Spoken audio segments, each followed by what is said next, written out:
हमर मन मंदिर के अहीं भगवान सनम। हमर मन मंदिर के अहीं भगवान सनम। अहाँ के रूपक सोझा फीका छै चान सनम। हमर मन मंदिर के अहीं भगवान सनम।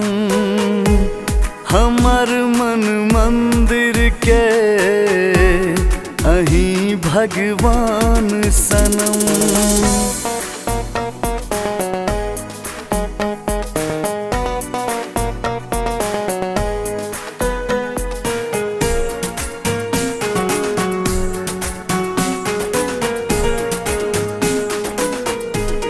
अहाँ के देख के शायर कतेको गजल कहैया।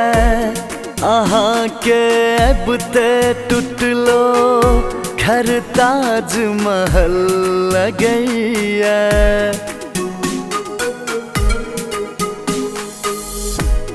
गथायल सांस के संगे अहीं के नाम सनम।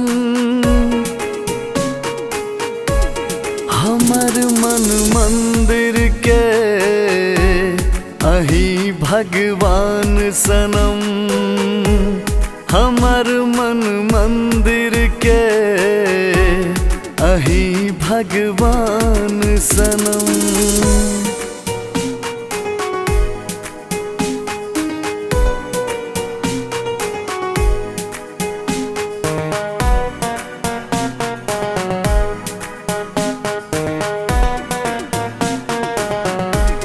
गुलाबक कोढ़ी सन अनमन अछि ठोर अहाँ के। सुग्गासन के मिठगर जानम अछि बोल अहाँ के।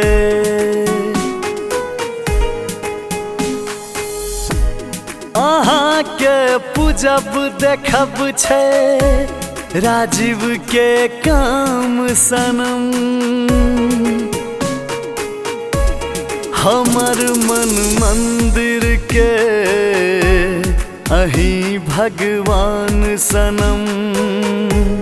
हमर मन मंदिर के अहीं भगवान सनम।